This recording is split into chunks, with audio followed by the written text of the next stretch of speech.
Welcome back. Welcome to the last presentation of fire safety protection. We are talking about fire recovery, aftermath, and reconstruction. My fellow security professionals and others in the other fields, let us not reach this stage for fire recovery, aftermath, and reconstruction. We should play our role effectively as discussed in the previous presentations and ensure that we are able to protect properties, to protect people, to protect assets from the threat of fire. We should be able to abide by the regulations, by codes, by the requirements, and make sure that we have systems in place, including fire extinguishers, including sprinkler systems, including automatic sprinkler systems, including fire hydrant systems. We are in communication with the support agencies to ensure that we do not let fire destroy lives and property. Fire is a threat. Fire is a big threat, and we must always be on the lookout for fire. I'm very happy to have conducted this training with you um, from the beginning up to now. And if there is a chance at the level of the institute, I'll discuss with Fred. We can see if we can do a practical use of a fire extinguisher, because most people do actually do not know how to use a fire extinguisher. We have spoken about that at length, but it is important to know how to pick the appropriate fire extinguisher, how to remove the safety pin by cutting off the tie wrap, how to hold the hose, how to aim the base of the fire, how to squeeze and sweep from side to side as you extinguish fire. Let's talk about recovery, aftermath, and reconstruction. There should be a recovery plan. There should be a recovery plan. The fire safety program should have a recovery plan for fire emergencies. So the fire safety program should have a recovery plan for fire emergencies to ensure quick restoration of organizational operations. A recovery plan will entail how and who will conduct investigations, how to file insurance claims, if any, and backups put in place to ensure there is continuity of operations to sustain the functioning of the organization. This is also called business continuity planning. That is all I can say. There should be a recovery plan inside the fire safety program. That is very important.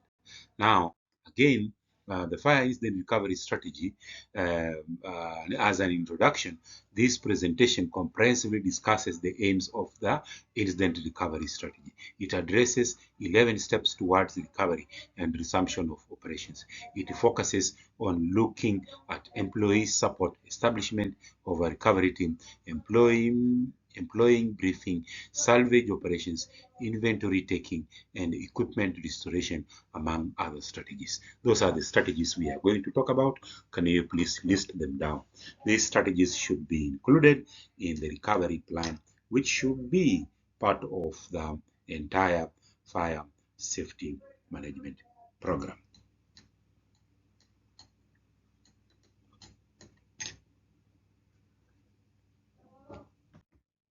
Learning objectives.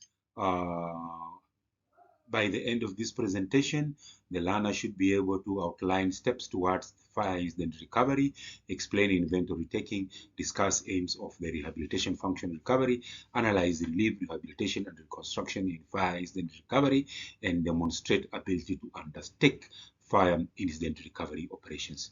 You should be able to do those things at the end of this lesson. And then the fire incident recovery strategy. The recovery of a fire incident is concerned with the relief, rehabilitation, and reconstruction, restoration of organizational operations. Relief captures all the activities undertaken days to weeks of the fire incident that has disrupted normal operations of an organization or community. It endeavors to satisfy the immediate needs of the victims, such as rescue, first aid, food, clothing, medical care, and emotional stability.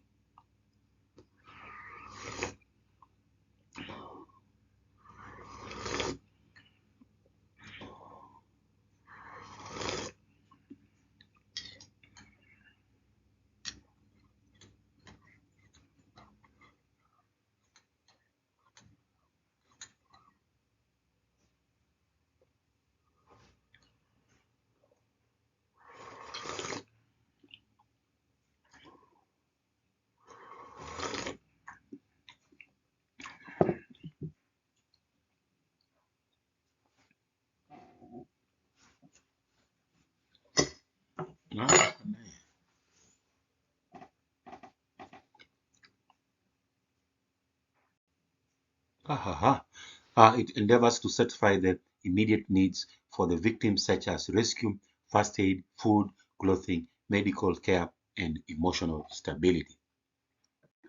Rehabilitation function aims at restoration of basic services. The responders work with service survivors, enabling them to move on with life and resumption of operations. It involves several steps.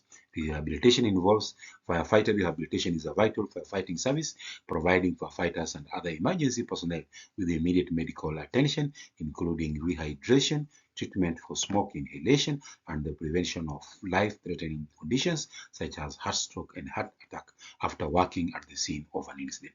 So rehabilitation focuses on the firefighters themselves or the security personnel. When we talk about firefighters, we are talking about security personnel. We are talking about other emergency personnel who attend to fire situations. And then step one is the victim support. This involves addressing psychological, emotional, and material support to survivors and victims' family. The range of services to be considered involve providing for cash advances, salary continuation, crisis counseling, and care packages. So number one is victim support. You have to support the victims. After the fire incident and the people have responded and people have been injured while trying to rescue others, then you have to follow up and support the victims. And supporting the victims is through communication, is through crisis counseling, is through care packages, is through cash advances to support the victims who have been in a fire situation. And then number two, establishment of a recovery team. The recovery team establishes priorities for resuming operations. The team assesses the remaining hazards and maintains security at the incident scene. So establishing of a recovery team. And then also we say employee briefing. The organization conducts and organizes employee briefing. This is aimed at employees to deal with uncertainties in their life. Remember, when there is a fire incident, all eyes are on security, how they respond. Even also this employee briefing, it is you as the security manager to advise the general manager or the CEO that we need to do an employee briefing, debriefing, and this is what we are going to discuss in that briefing to reassure people, to make them feel safe, to make them understand that emergencies occur and to better prepare them in case it happens again. And then also we say number four is contact insurance agencies. Though tough in the insurers, uh, contact the insurers, ensure the insurers are informed at the onset of the emergency. They should be informed in order to assess extent of the damage. Insurance is very important. So finance usually depends on the security report to file these insurance claims. That is why I mentioned earlier on, your report writing must be of the highest standard. And then conduct of salvage operations. The damaged property should be segregated from undamaged property. The damaged goods should be protected and kept for an insurance adjuster evaluation. So remember, even after the fire, there is still insurance claims that have to be submitted, and you should separate damaged property from undamaged property. Those are some of the activities. And then protect undamaged property. The building's openings should be closed up. Water, smoke, and debris should be removed to protect equipment from moisture. Remember, this is after the fire, you have to do these things. And then in inventory taking, take inventory of undamaged and damaged goods. This is usually done by adjusters or adjuster salvers. Any goods released to the salvers should be accompanied by assigned inventory stating the quantity and type of goods removed. Inventory taking, and then also equipment restoration. For any major repair work, review the restoration. Restoration for major repair works should be done after. So equipment restoration, you still have to do. So you see, even if there is a fire and the fire is extinguished, there is still work you have to do as a security person, as a security official, as a facility manager, as the security manager. There is still work for you to do in terms of recovery and restoration. We mean continuity of business. And then maintain contact with the customers and suppliers. It is very important to maintain contact with the customers and suppliers. after a fire incident. Also, it creates reassurance in them, and you are able then to continue in business. And then business interruption costs. Any emergencies, whether anticipated or uninterrupted, disrupts the normal course of business. The insurance should cover for these emergency related costs. So make sure that your operations are covered by insurance. This is usually the work of the finance manager or finance director, but it is also the work of security manager to make sure that this is done and the property is covered by insurance. And then also maintenance of a recovery plan. An effective recovery plan is a live plan where all concerned people are involved in its design and implementation. The plan must be tested to check on its success regularly. So when we talk by an effective recovery plan is a live plan. It means the plan is alive because keeps being updated from time to time, review and update and send off to the general manager or to the CEO for sign off. And then also, as a summary, we say fire incidences affect organizations immensely in such a way that recovery is compounded. It arouses panic, suspicion, and lack of confidence for the clients. Assurance of corporate existence cannot be underscored towards recovery. So what we are saying is that take care of your facilities, take care of your organizations, ensure that a fire doesn't occur. If a fire occurs, let me tell you one thing. The story usually goes back to security. It is the responsibility of security. Everything comes back to security. So you have to be very active. Make sure there are equipments. Make sure you patrol and check for fire hazards. Make sure that people are trained. Make sure that drills are conducted. Make sure that equipments are serviceable. Make sure they are the right equipment at the right place. Follow up on these things. Make sure the documents are in order. Make sure records are in order. Make sure people are trained on basic fire safety, how to use a fire equipment, how to use which fire equipment on which class of fire, among other things.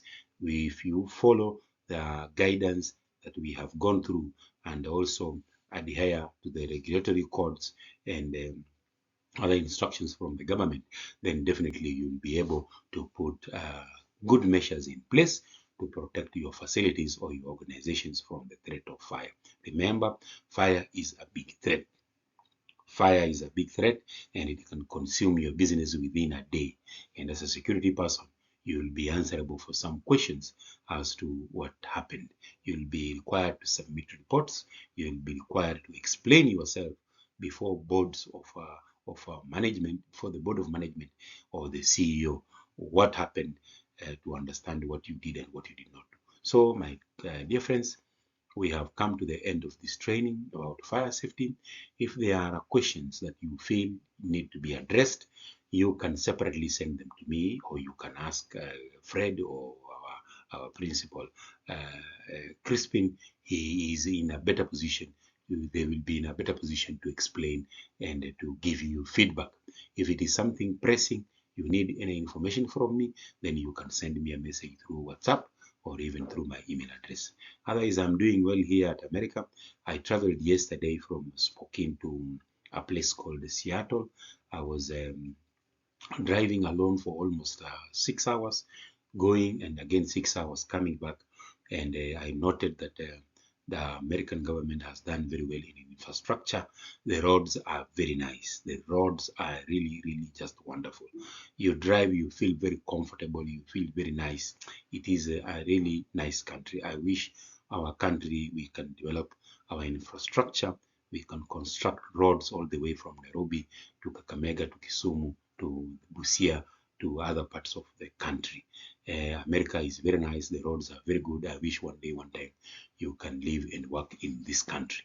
With those few remarks, we are going to meet in the next semester. I don't know which lessons I'll be taking, but we are going to advise you as we move towards the starting of the second semester.